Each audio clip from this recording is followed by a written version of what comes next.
આ જાહેરનામા પછી માનનીય ધારાસભ્યશ્રીનું ખેતર એને થઈ જાય છે। પહેલી નોટિસની અંદર માનનીય ધારાસભ્યશ્રીનું એમાં નામ આવે છે। ત્યાર પછી એને થઈ ગયા પછી 22 જણામાંથી 21 જણાને બોલાવવામાં આવે છે અને ધારાસભ્યશ્રી સાથે અલગ મીટિંગ કરવામાં આવે છે અને પાછું એનું નોટિંગ કરવામાં આવે છે કે ધારાસભ્યશ્રી સાથે ચર્ચા કર્યા પછી આ સુરેન્દ્રનગર કલેક્ટરની વાત કરું છું એટલે તમે વધારે ટેન્શન ના લ્યો, બરાબર છે। એ ચર્ચા કર્યા પછી બરાબર છે એના ખેતરમાંથી આ થાંભલો જે અહીંયા ધારાસભ્યનું ખેતર આવતું હતું ત્યાંથી આખી બી લાઈનની પથારી ફેરવી દે છે। જે આના નિયમો છે ને બી લાઈનમાં લાઈન નીકળવી જોઈએ એ બી લાઈનની પથારી ફેરવીને આમ ફેરવી અને બાજુવાળા ખેડૂત બિચારો 1.5 વીઘા વાળો છે એને આઠી લીધો અને ત્યાંથી લાઈન કાઢી। હવે મારો સવાલ આપને એ છે કે અહીંયા ધારાસભ્ય હતા એટલે એના ખેતરમાં લાઈન પડી છે, અહીંયા ભાણજીભાઈ સામાન્ય માણસ છે એના ખેતરમાં લાઈન ફરશે કે નહીં?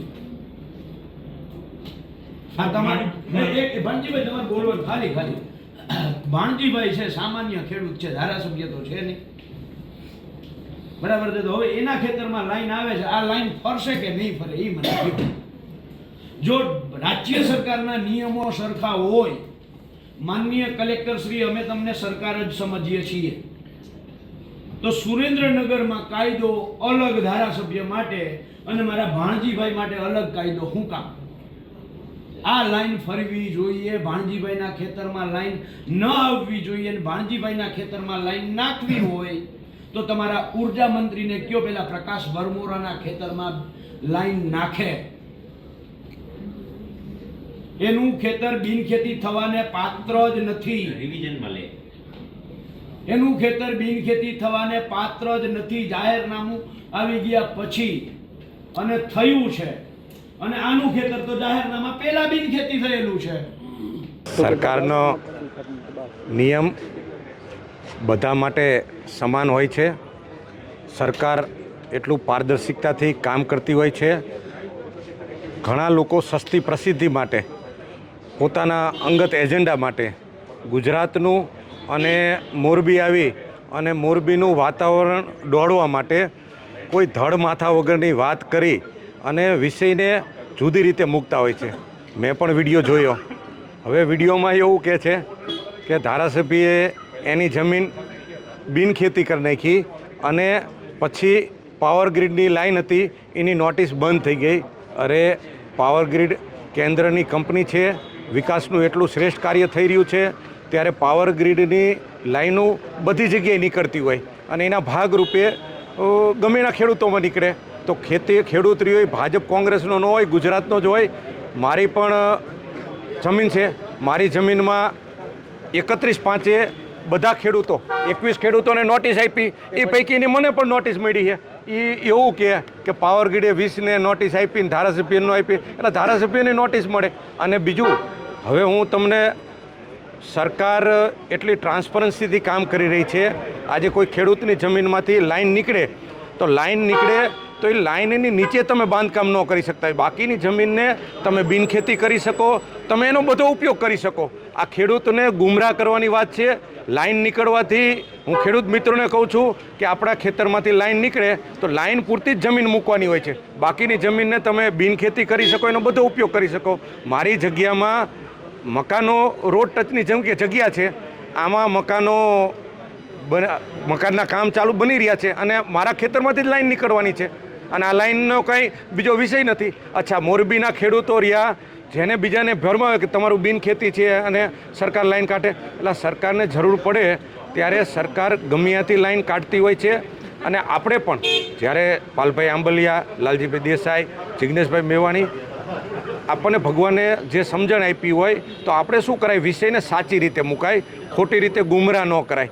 અને જ્યાં લગી મારી વાત છે, મારી પાર્ટીના સંસ્કારો, મારા પરિવારના સંસ્કારો ઘસાઈને ઉજળા થવાવાળા છે, મારા સમાજના સંસ્કાર હોય।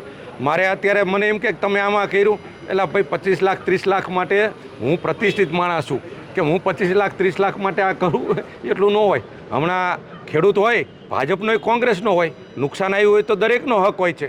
મારે પોતાને કેટલાય બધા મારા પરિવારમાં ખાતેદાર છે.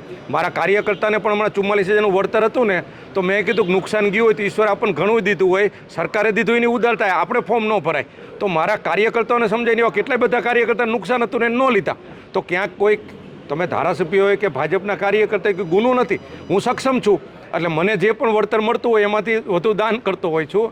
એટલે ભારતીય જનતા પાર્ટી પછી એવું કે 29 દિવસે બિનખેતી થયું. અરે ભાઈ, ભારતીય જનતા પાર્ટીની ઉપલબ્ધતા છે 15 દિવસમાં બિનખેતી થાય. આ 29 દિવસે બિનખેતી થયું તો એ તો ક્યાંક ના ક્યાંક એ ધીમી પ્રોસેસ થઈ, બરાબર છે.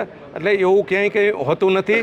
અને આ જગ્યા રહી એ આપણી જ માલિકીની જગ્યા રહે છે. તાર નીકળવાથી મારા ખેડૂત મિત્રોને કહું છું, કોઈ ગભરાવશો નહીં, આપણું ખેતર આપણું જ રહે છે અને એમાં બિનખેતી કરી શકાય, એનો બીજો ઉપયોગ કરી શકાય, માત્ર એની નીચે આટલું ન હોય, એટલો જ વિષય હોય છે. ખેડૂતો પાવર ગ્રીડના આખા જિલ્લાનું સંકલન બધાની ટીમ હોય છે. હું પાવર ગ્રીડના ખેડૂતો સાથે કાયમી હોય છું. સરકારમાં કેન્દ્ર સરકારની કંપની છે. પાવર ગ્રીડના અધિકારીઓ સાથે પણ હું મિટિંગ કરીને કહેતો હોઉં છું કે એક ખેડૂતની જમીનમાંથી જ્યારે વીજ તાર નીકળે ને, આપણે ખેડૂતની જમીનમાંથી હાઈવે નીકળે ને, તો એની જમીનની કિંમત વધતી હોય, એટલે એને એકવાર ઓછું વળતર મળે ને તો ચાલે. નર્મદાની કેનાલ નીકળે તો પણ એકવાર ઓછું વળતર મળે તો ચાલે. જ્યારે લાઈન નીકળતી હોય છે ને, ત્યારે એની ખેતરની જમીન ઘટતી હોય છે. તો એને આપણે મોટું મન રાખીને પૈસા આપવા જોઈએ. અને પાવર ગ્રીડના અધિકારીઓને પણ કીધું અને આપણા અધિકારીઓને મુખ્યમંત્રીને રજૂઆત કરી. અને મોરબી જિલ્લામાં આપણે અતિ સારું વળતર આપવામાં નિમિત્ત બન્યા છીએ. સાથે સરકાર, પાવર ગ્રીડ કંપની અને ખેડૂતોને વચ્ચે મિટિંગ કરીને સમાધાનના ભાગરૂપે કે ભાઈ આજે કોઈ પણ જગ્યાએ આપણે લાઇટ જોતી હશે તો લાઇટ જોતી હશે, ક્યાંક ના ક્યાંક તો થાંભલો આવશે અને ક્યાંક નાનો મોટો ઘસારો આપણો રહેશે અને સરકારનો રહેશે. છેલ્લે તો સરકાર, પ્રજા, આપણે બધા આપણું સ્વરાજ્ય છે. એટલે ખેડૂતોને પૂરતું વળતર મળે એ પ્રકારના મારા પ્રયત્નો હોય છે. સાથે સાથે હું ખેડૂતોને પણ વિનંતી કરું છું કે કોઈ પણ આ લેભાગુ તત્વ ક્યાંક ના ક્યાંક પોતાની હલકી પ્રસિદ્ધિ માટે ગુજરાતના વિકાસને અટકાવવાની કોશિશ કરે છે. આપણે એમાં નહીં આવતા.